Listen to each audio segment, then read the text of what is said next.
The story begins as we meet a girl named Scarlett, as her fiancé Kyle, the second prince, calls off their engagement. He notes that he has found another girl named Tanessa, and the nobles support them since they seem like a perfect couple. He mentions how he finds her charming and devoted, unlike Scarlett who seems to have no emotions, and he tells her he never loved her. She reminds him that their engagement was arranged by the royal family, so he can't just end it at his discretion, but he explains that he can do it since she's a terrible person. He mentions that Tanessa told him how Scarlett used to bully her at the academy, but she explains that it isn't true, and notes that she doesn't even remember her. But he accuses her of being an elitist, since she doesn't recognize the students who were in the common curriculum. He tells the other nobles about how she mistreated Tanessa, and Scarlett mentions that she's heard enough, telling him she'll allow him to make his own judgment. He calls her a villainess because of everything she did to Tanessa, but she notes that she has one final request before she leaves, and he thinks she wants to ask for money, but she suddenly approaches Tanessa and asks him if she can knock her out. In a flashback, we learn that Scarlett enjoyed beating people up ever since she was a child, and her brother Leonardo asks her why she keeps doing it. So she explains that she only uses violence against people who deserve it, and tells him she's doing it for the greater good. But he doesn't believe her, since he knows that she enjoys doing it, and he tells her to behave at the ball. During the event, Kyle asks her if she's Scarlett, so she formally introduces herself, but it makes him angry, since she could have just said yes instead of giving a long introduction. He tells her to serve him, which makes her upset, and he starts making her suffer as they spend time together. The royal family arranges their engagement, and her father explains that he can't do anything about it, so she realizes that she needs to put up with Kyle. When Scarlett turns 15, she starts attending the Royal Academy for Nobles, and the other students think she's amazing since she's the top student. But Kyle calls her his slave, since her father ordered her to support him, and we learn that she's now used to the way he treats her.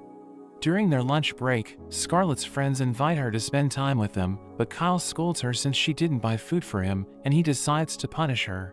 Her friends try to stop him, which makes him angry, and he orders his companions to watch them, since they might report to the teacher. He scolds her since she appears to be full of herself, and he wonders why she's in the special curriculum, while he was dropped to the common. She realizes that he's in a bad mood since he's insecure, and he thinks she's looking down on him, so he threatens to cut her hair. She notes that her father will nullify their engagement if he does that, but he mentions that her father is the king's dog, so he'll do anything the royal family tells him. She prepares to hit Kyle since she can't stand his insults, but the first Prince Julius interrupts them and notes that Kyle is an idiot, so he deserves to be dropped to the common curriculum.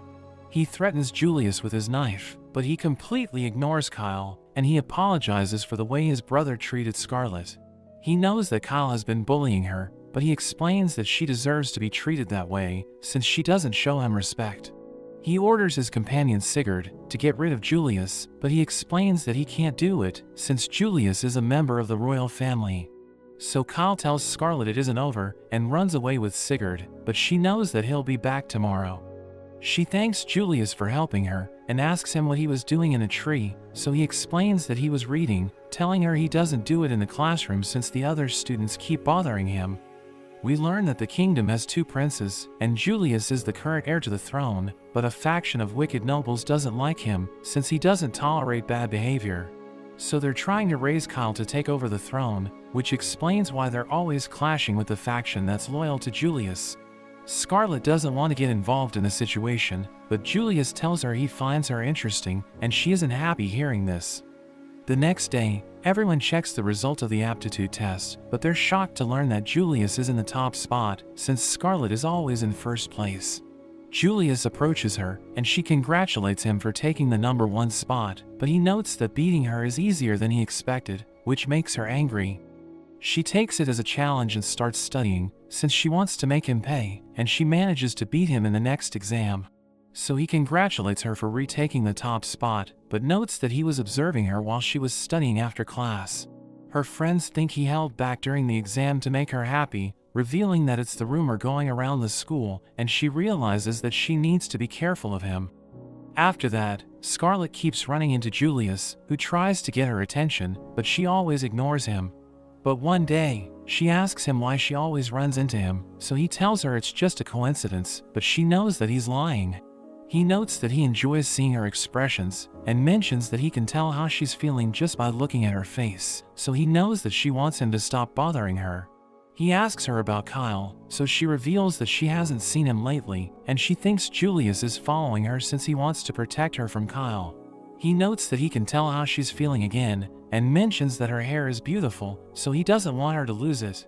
But he tells her she's the most interesting animal he has ever seen, which makes her upset, and he reveals that he's been writing down his observations. He asks her if she wants to be engaged to him instead, and promises to treat her well, but she mentions that she doesn't want to be with him. We return to the present, as Scarlet punches Tanessa away, so Kyle becomes afraid of her. She mentions that she hates the wicked nobles, since they supported him when he called off their engagement, so she puts on her gloves and prepares to beat them up. They order the guards to stop her, but she uses her time magic to make them fall asleep, and starts attacking the nobles. One of them promises to give his slaves to the person who can stop her, and the other nobles remind him that slave trading is illegal, but they think everything will be fine since they're on Kyle's side. Scarlet realizes that they all have slaves, so she thinks they're all pigs who deserve a beating, and she uses magic to increase her speed, before charging at the nobles. As she knocks them down, one of them recognizes her as the Mad Dog noblewoman, who's notorious for beating people up, and she manages to defeat all of them. She mentions that Kyle is next, so he freaks out, and Leonardo tries to stop her, but she sends Kyle crashing into the wall, and notes that she feels better now. Julius laughs as he realizes what just happened, and he wonders why she beat them up, so she explains that they deserved it since they're evil. But he tells her to keep her explanation short, so she mentions that they pissed her off, and he's glad that she has finally shown her true colors. Leonardo thinks their family's reputation will suffer because of her, but Julius tells him not to worry, since she won't be charged for taking down the nobles. But she suddenly starts to feel strange, and she collapses as she reaches her limit. She realizes that she overused the power of Cronoa, who's known as the god of time, and when she wakes up, she sees that a maid named Nanka was about to stab her, so she punches her away. Leonardo hears the commotion and rushes to her room, and he realizes that she has regained consciousness, telling her she's been out for 3 days. She apologizes for being reckless, and he tells her to stop beating people up, but she notes that she can't do that, and Julius realizes that she's finally awake. So he invites her to have a cup of tea, and tells her she's no longer engaged to Kyle, who has been disinherited because of the trouble he caused. She wonders if she'll be punished for beating up the nobles, so Julius tells her she's safe, since the royal family considers her important. He mentions that she won't get married anytime soon, but she gains something priceless in exchange, and he reveals that everyone heard about what she did. So they consider her a hero for taking down the evil nobles, and they've started calling her the Bloodstained Lady, but Leonardo thinks it sounds terrible. Julius notes that they need to replace important men in the national government since they've been exposed as evil nobles, and he reveals that the Prime Minister Godwin is the organizer of Kyle's faction. So they need to find a way to deal with him, and Julius mentions that the king formed an organization to investigate Kyle's faction, revealing that Leonardo has been assigned as its leader. Sigurd joins them, while Julius reveals that he's the agent who infiltrated Kyle's faction and exposed the Prime Minister's involvement. Scarlet remembers him as Kyle's companion, so he begs for forgiveness, but Julius tells her she can punish him. So she pretends to punch him, but she just lightly hits his face, telling him everything's behind them now. After that, Scarlet thinks Godwin must have sent Nanka, so she decides to visit her in a cabin, but she sees her clothes on the ground. A cat lunges at Scarlet, so she knocks it down, and she knows that it's Nanka, so she mentions that her behavior is unacceptable. Nanka returns to her human form, and Scarlet realizes that she's actually a boy, but she realizes that he has a slave crest, which means he's being controlled by his master. She offers to free him if he tells her who sent him, and he accepts the deal, so she knocks him down and uses reverse time magic on his body, causing the crest to disappear. We learn that everyone in this world is favored by one of the gods, and most people don't realize it, but those who become aware of it receive the god's blessing, which allows them to use its power. Nanka can't believe the slave crest is gone, and Scarlet explains that she used the blessing of Cronoa to restore his body to how it was before he received the crest.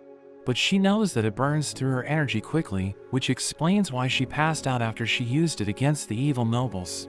She tells Nanka to keep her blessing a secret and reminds him about their deal, so he reveals that he was hired by Godwin. He explains that Godwin wanted to punish her for hitting his son, who turns out to be one of the evil nobles, and Nanka reveals that he was originally sent there as a spy. He notes that Godwin sent spies to every noble house so that he could exploit their weaknesses, and we learn that it's how he gets people to support him.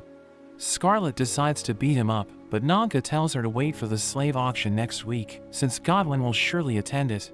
Nanka doesn't know where it will be held, but he can help her contact a slave trader, and he asks her to let him join her, so she tells him they're going to the capital. 3 days later, we see Nanka and Scarlet in the slums, where Scarlet buys a mithril ore from a kid for 1 gold, but Nanka thinks she got scammed since it's just a rock. She asks Julius what he's doing there, so he explains that he wants to help them, revealing that he can't leave the palace after he graduates, so he wants to see what the kingdom is like while he's still free. But she asks for the real reason, so he notes that he wants to see her in action, and admits that he overheard their conversation in the cabin. A group of thugs appears, and Nanka tells them they're looking for a middleman named Junk, but they refuse to share information about him. They reveal that they beat up the kid who sold the rock and took his money, and Scarlet realizes that they're evil, so she crushes the rock and throws it at the thugs.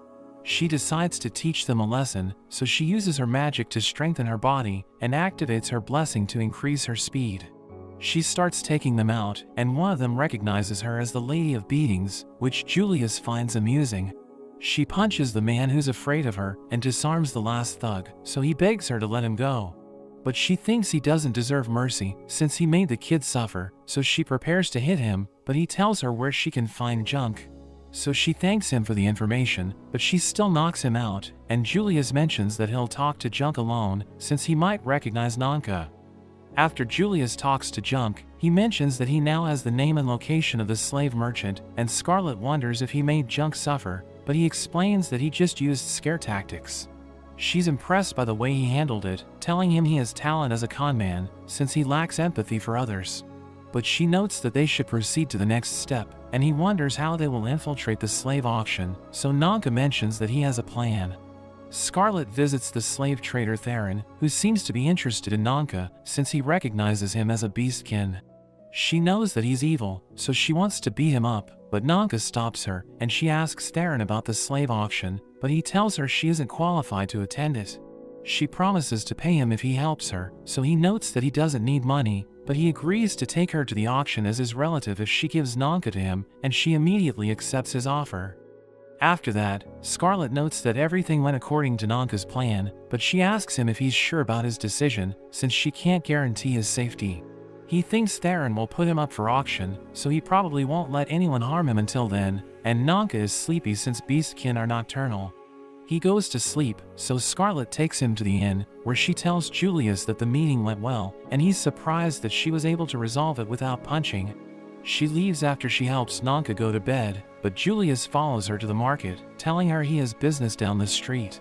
They see a merchant who sells apple pie, and he offers to give them a free apple for every slice, so Julius buys 2 of them. He buys other items in the market, and Scarlet asks him about his business down the street, so he reveals that he just made it up, and mocks her for believing him. She smashes the wall to blow off steam, and prepares to return to the inn, but he makes her eat an apple pie, and she's amazed by how delicious it is. He apologizes for making her angry, and tells her she can have his apple pie, so she decides to forgive him. She wonders why he's familiar with the city, so he reveals that he used to escape from the academy to look around, and asks her what she thinks of the market. So she notes that it's a lively place, and he's glad that she enjoyed her time there, telling her he always wanted to make her taste the apple pie. He notes that he hates feeling bored, and reveals that he didn't like being surrounded by people when he was a child, since he knew that they just wanted to use him to get close to the royal family. Scarlet caught his eye during the ball, but Kyle didn't treat her well, so Julius told her to report him to the king, thinking she must be afraid of him, but she explained that it wasn't the case. Julius mentions that he finds a lot of things boring, so he wants to surround himself with things that interest him, and he tells her she's the most interesting person he's ever met. He kisses her on the cheek, and explains that he doesn't love her, but notes that she's more precious than anything in this world. After they return to the inn, Scarlet thinks about what happened, and thinks Julius was just teasing her. The next day, Scarlet prepares to give Nanka to Theron, who notes that he wants to see Nanka transform, to confirm that he really is a beastkin. So she tells him to transform, and Theron thinks he's amazing, thinking he'll be the crown jewel of the auction. But a slave trainer named Donovan appears, and he puts a collar around Nanka, who tries to resist him. So Donovan prepares to use his whip, but Scarlet stops him, and tells Theron that his slave needs to be disciplined. He warns her not to provoke Donovan, since he used to be an A-rank adventurer, but she doesn't care, and he mentions that he won't let it slide just because she's a customer. He starts pulling with all his might, but he still can't move his whip, and Scarlet realizes that he won't be put up for auction, so she punches him away. He flies through the window, and Theron is shocked by her power, but she realizes that Nanka is injured, so she uses her magic to heal him. She tells him she'll be back for him soon, and offers to pay for the broken window, but Theron tells her it's okay, and promises to help her attend the auction. After that, Scarlet sees a carriage waiting at the inn, and Leonardo mentions that he's finally found her, telling her to explain everything when they get back to the palace. He's angry that Scarlet and Julius acted recklessly, and Julius notes that they learned the location of the slave auction, but Leonardo tells him not to put himself at risk, since he's the heir to the throne. Leonardo reveals that Godwin is the organizer of the auction, and Scarlet notes that it will be held 2 nights from now, so he realizes that they need to act fast.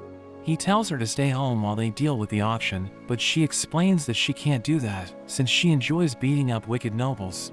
She notes that she can get away with it since she's the daughter of a duke, and Julius agrees with her, but Leonardo thinks she'll ruin their family's reputation.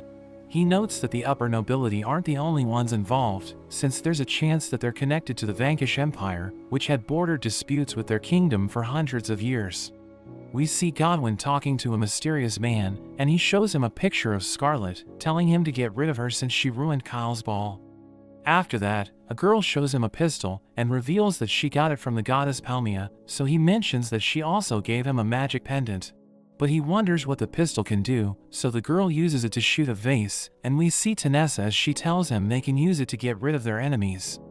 Theron takes Scarlet to the auction, and we see Leonardo waiting outside with the knights, telling them to enter when Julius gives the signal, but he's worried that Scarlet might beat everyone up. Scarlet blends in with the evil nobles, who are excited for the auction, and the lights go out as the event begins.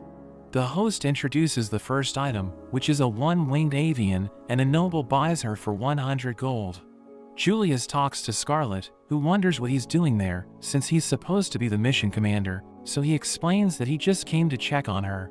He notes that the knights are ready to raid the auction, and they might take Godwin away from her, so she proposes a trade, telling him to let the knights wait longer, since she wants to destroy Godwin.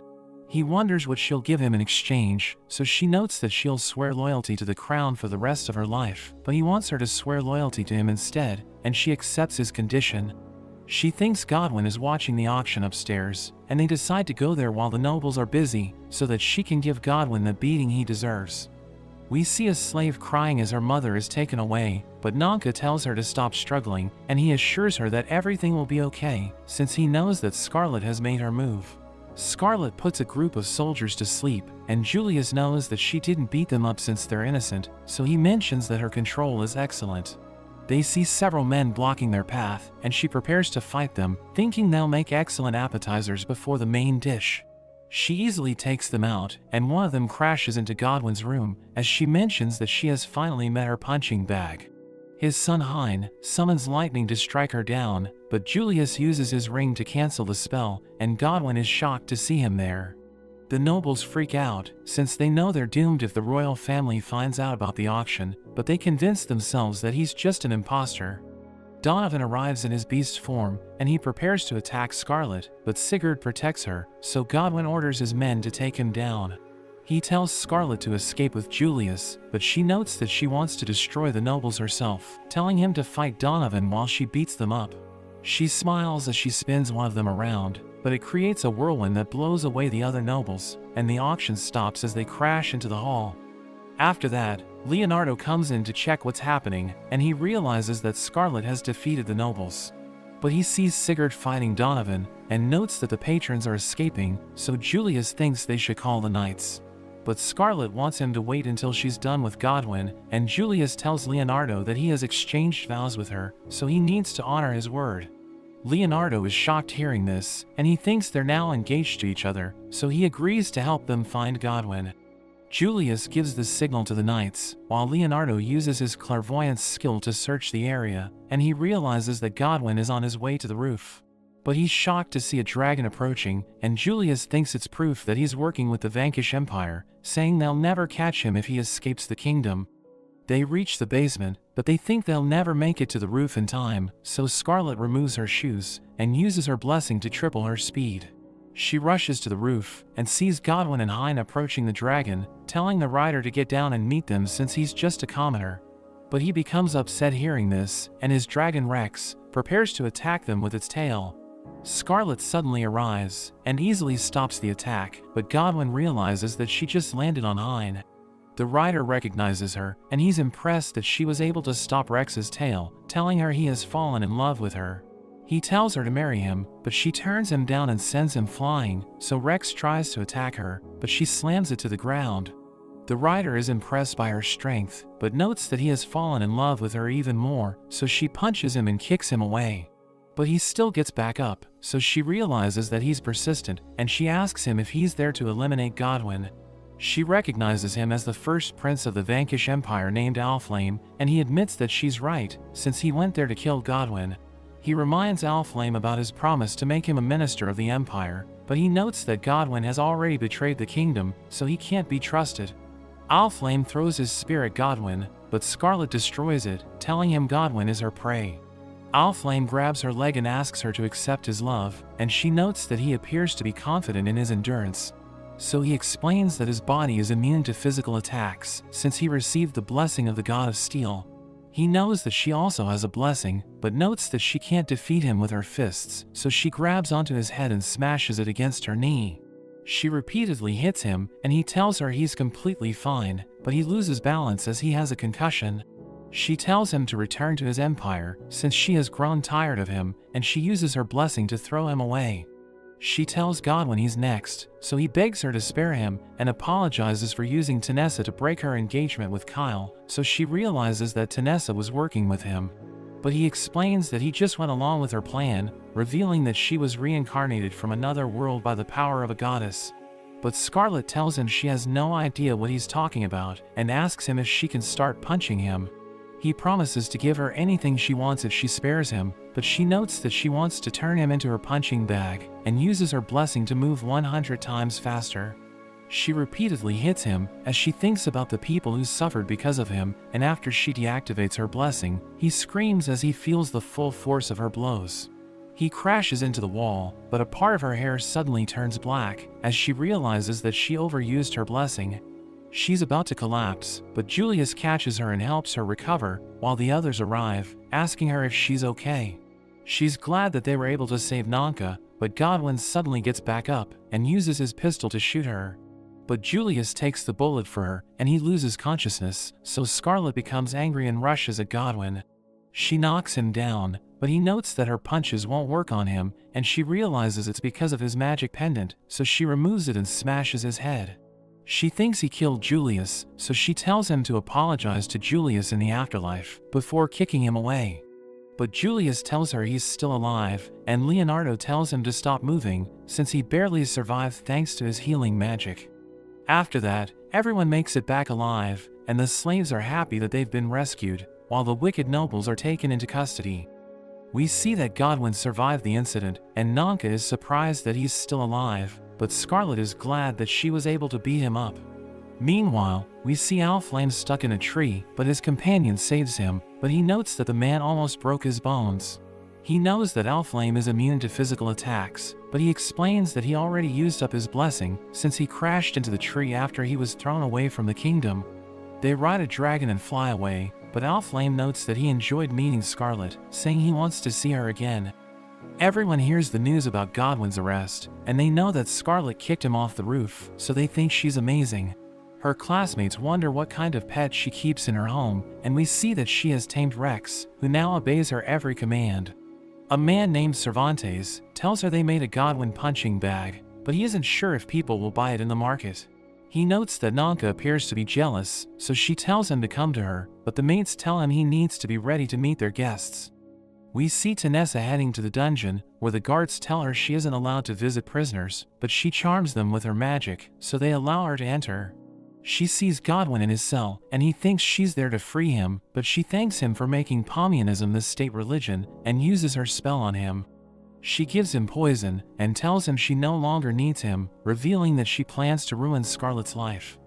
After that, everyone learns that Godwin poisoned himself, but Leonardo finds it suspicious, and he thinks Tanessa has something to do with it.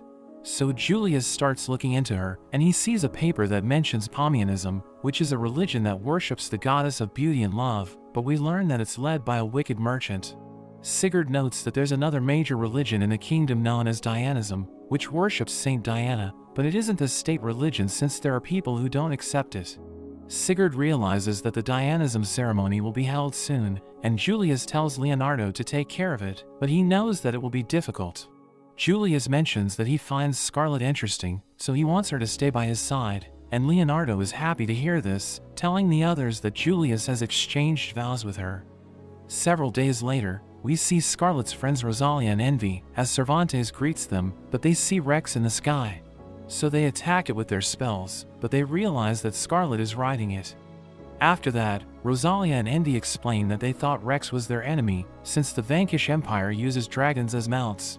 But Scarlet is just glad to meet them again, and she asks them how they are doing, so Envy notes that she now has absolute power over the Academy dorm. But Rosalia knows that she was bored without Scarlet, so she admits that she wants her to return to their dorm. Envy mentions that she wants to marry a good man after she graduates, and Scarlet knows that she has a lot of suitors, but she explains that she's looking for someone who would risk his life for her. Her friends ask her if she's interested in marriage, but Julius suddenly joins them, and they're surprised to see him there. He mentions that he wants to talk to Scarlet in private, and her friends become flustered hearing this, telling him he can borrow her for as long as he likes. He takes her to the garden, where he notes that he's been looking into Tanessa, but Kyle knew nothing about her. Julius notes that he has no other leads, but he realizes that Scarlet's hair still hasn't returned to normal, so she tells him she'll visit the hot springs to recover soon. He tells her she's important to the kingdom, but she reminds him that he's also important, so he shouldn't risk his life to save her again. He takes the roses in the garden and makes a crown, which he puts around her head, and he tells her he wants her by his side, since he enjoys every moment he spends with her. He notes that she has stolen his heart, and reveals that he loves her, but only as a toy, so she becomes angry and asks him if she can hit him. That evening, Scarlet receives a letter from Diana, who mentions that she's looking forward to meeting her at the cathedral, and Scarlet notes that she'll do anything to protect her. The next day, Scarlet tells Leonardo that she wants to go on a hot springs tour, but he thinks she just wants to go to the pilgrimage to punch Diana. So she explains that she would never do that, since everyone in the kingdom loves Diana, and he allows her to go on her tour. She prepares to leave, but she sees Julius waiting for her at the carriage, and she isn't happy to see him. She wonders why Leonardo doesn't know that she's joining him for the pilgrimage, so he explains that they need to keep it a secret, since he thinks there are people spying on them. They reach the religious quarter, where the pilgrimage will begin, and she knows that it's the headquarters for both Pomianism and Dianism. But Julius thinks it's well protected, since the Pomian Pope Sargon is trying to hide his corruption. We learn that the people who knew him as a merchant called him the scheming social climber, and she thinks he must be evil, so she's excited to beat him up. But the carriage suddenly stops, as the driver notes that the gate just closed on them, and a guard mentions that Sargon gave them an order not to let anyone pass, unless they have the king's approval. Julius thinks he's trying to prevent the pilgrimage, so he tries to talk to the guard, explaining that the king is having a conference with the other realms. He thinks Sargon is being petty, but the Inquisitor Jarmov interrupts him, telling him he'll get rid of anyone who threatens Pomianism. Scarlet sees Julius holding onto an artifact, as he asks Jarmov if Sargon approved his organization, so he explains that the Inquisitors are the Pope's most trusted retainers. He takes out his weapon, and notes that it's the sacred hammer Palmia gave him, saying he'll use it to punish heretics. But we learn that the artifact was used to record the conversation, and Scarlet approaches the gate, so Jarmov tells her that nothing in this world can destroy it. But she uses her blessing to shatter it, and the guards can't believe it, realizing she's the Lady of Beatings, so they run for their lives. Jarmov prepares to attack her, so she borrows a guard's spear and uses it to stop his weapon before launching it back towards him. But she realizes that he isn't injured, and he reveals that his pendant has healing powers, so she takes him out with a devastating blow, which launches him to the sky. The Holy Order of Diana arrives, and she recognizes their leader Paragus, who apologizes for being late since they had to deal with riots caused by the worshippers of Palmia. A knight suddenly joins them, and he's amazed by Scarlet's beauty, but Julius tells him to stay away from her. Paragus punishes him for being rude, so he introduces himself as Dios, revealing that he's the head knight of the Holy Order. But he takes Scarlet's hand, asking her to be his girlfriend, and the knights are shocked by his behavior. He reveals that he's the son of elvish royalty, and she prepares to hit him to teach him a lesson, but Julius takes her hand and tells him to leave her alone. Dios realizes that the knights are angry, and they tell him to respect royalty before taking him away. Paragus apologizes for his behavior and notes that he's a weirdo, but he's an extremely talented fighter. They reach the cathedral, where they meet Diana, and Julius tells her they need to discuss the pilgrimage in private. So they head to the conference room, where Diana is overjoyed to see Scarlet and calls her big sister. Julius tells Diana to greet him, but she demands that he let her go, and he thinks she doesn't act like a saint. Scarlet mentions that they should begin their discussion, and notes that the pilgrimage is a tradition that began 300 years ago, when the kingdom was being attacked by the Demon King's forces. The monsters were about to take over the kingdom, but a girl with the power of exorcism named Diana wiped them out and created a barrier with her holy gems. It kept the monsters away from the kingdom, but it lost effectiveness after she passed away, so the people became worried. But a girl purified the holy gems and restored the barrier, and we learn that her name is also Diana. The king built a cathedral to honor the two Dianas who protected the kingdom, and girls with the power of exorcism kept appearing to restore the barrier whenever it was about to break. The current Diana serves as the generation's symbol of faith, but Julius thinks she isn't fit for the role, and notes that they need to take the pilgrimage seriously, saying they need to head out in a few days.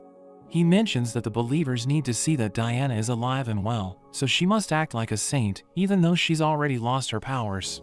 She mentions that they should end the meeting, and she knows that Scarlet will be sleeping over, so she looks forward to spending the night with her.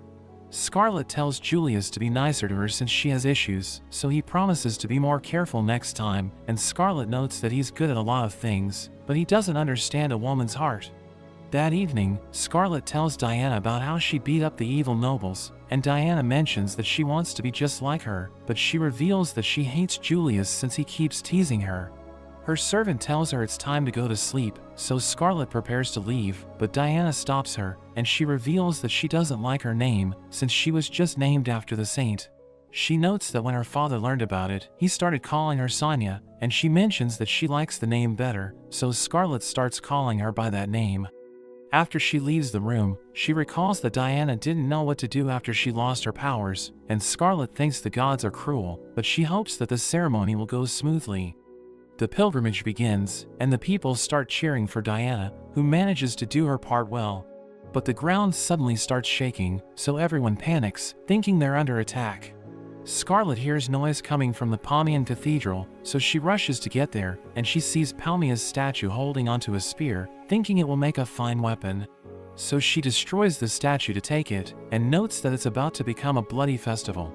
She finds the spot where the terrorists are hiding, and she uses her blessing to throw the spear, which destroys the cathedral and causes an explosion. The terrorists realize that the spear ignited their gunpowder, and Scarlet reveals that she was the one who threw it, but she wonders why the explosion didn't harm them. They recognize her as the silver-haired devil, but they're confident that they can take her on, since they have an inquisitor named Katarl on their side. He mentions that he won't tolerate her behavior, but he's shocked to see her carrying the head of Palmia's statue, which makes him realize that she destroyed it. So he's determined to make her pay, and prepares to punish her with his spell, but she suddenly hits him with the statue's head. She removes his pendant, as he tells her about their mission to stop the festival, revealing that they worked countless nights to carry out their plan. But she thanks him for his confession and knocks him out, and the terrorists think their faith is being tested, so they're determined to take her down. They start ganging up on her, but she punches one of them away, and she mentions that she'll make them suffer for their stupidity. The guards arrive at the cathedral, but she tells them she has already taken down the terrorists, and notes that she'll leave the rest to them. She sees healers treating injured civilians, and she knows that they work for the royal family, so she thinks they were sent by Julius. Diana calls out to her, but her ride suddenly breaks, and she's about to fall off, so everyone becomes worried. But Leonardo saves her, and asks her if she's okay, but she instantly falls in love with him. After that, Sigurd reports that the pilgrimage was able to leave the town safely, and he thinks the Pomians won't be able to do anything once the pilgrims are out of the capital. But Julius disagrees, since he thinks someone in the pilgrimage is working with the Pomians, and he orders Sigurd to infiltrate them to learn what they're after. We see the knights guarding Diana's carriage, and Leonardo wonders why Scarlet decided to join the pilgrimage. So she reveals that she decided to cancel her hot springs tour, since she witnessed how evil the Pomians are. But he doesn't believe her, and he notes that when the Pomian disciples were captured, they told him they were afraid of her since she beat them up. He wonders if she was involved in the incident, so she explains that she was called to assist in the pilgrimage, and he thinks Julius needs her help because of her blessing. But he knows that she can't do everything alone, so he tells her to ask for his help before she puts herself at risk. That evening, everyone sets up camp, and two girls tell Scarlet that Diana is behaving strangely. Scarlet thinks she was traumatized by the incident, but the girls believe there's another reason, so Scarlet visits her in her tent. But she suddenly screams and rolls in her bed, so Scarlet tells her to calm down, but she explains that she can't, since she remembers Leonardo when she looks at Scarlet. She realizes that Diana is in love with him, and tells her she has excellent taste, since he's the most wonderful man in the world. She mentions that she wants to get to know him better, but she doesn't know what to do, since she's never felt that way before, so Scarlet tells her she has a plan. A week later, they arrive in a city on the eastern border, where they enjoy the hot springs. Scarlet tells Diana it's time to review their plan, and she's nervous since she needs to invite Leonardo on a date, but Scarlet promises to take care of everything for her. She fixes her hair, and dresses her up as a commoner, thinking Leonardo will be attracted to her after he sees a new side of her. Diana promises to do her best, and Scarlet praises her resolve, but she opens the door, and orders Nanka to guard Diana. He wonders how Scarlet found out he was outside, so she explains that she knows how Leonardo ordered him to watch over her, and she tells him he's doing a great job. She and Diana start petting him, and she offers to give him a hot bath, but he notes that he doesn't like hot water, and tells Diana she needs to make her move, since Leonardo is about to go to bed. So she invites him to tour the city with her, and he recalls how Scarlet told him to join her, since she wants to let loose like an ordinary girl. So he decides to go with her, and we see Scarlet watching them, as she thinks about exploring the city's nightlife.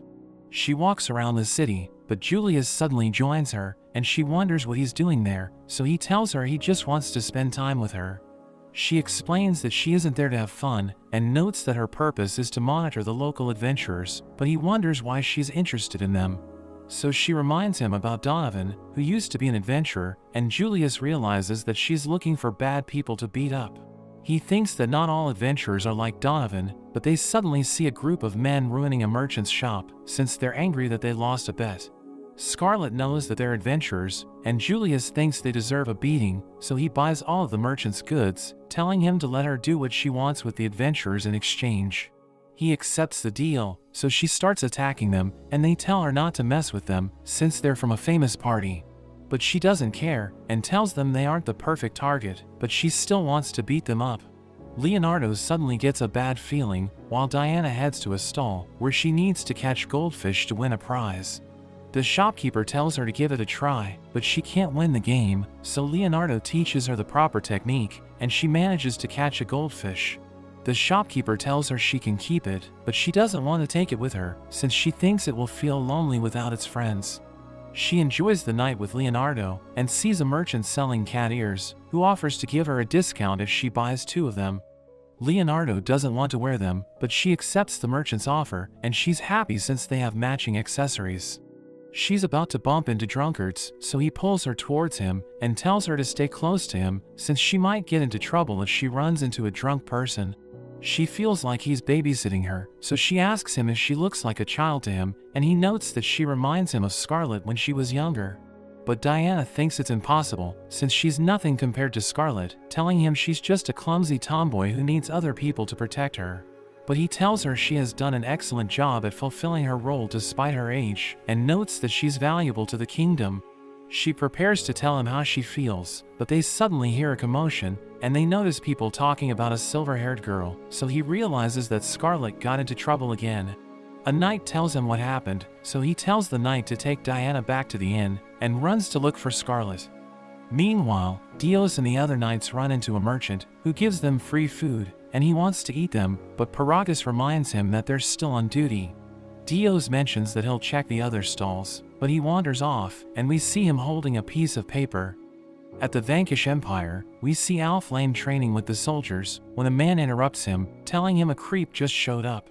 An inquisitor named Mikkel introduces himself, revealing that he's a strategist, and he tells Alflame that the worshippers of Palmia need his help. But that's where this video ends. Remember to like and subscribe to the channel. Thanks for watching, and I'll see you next time.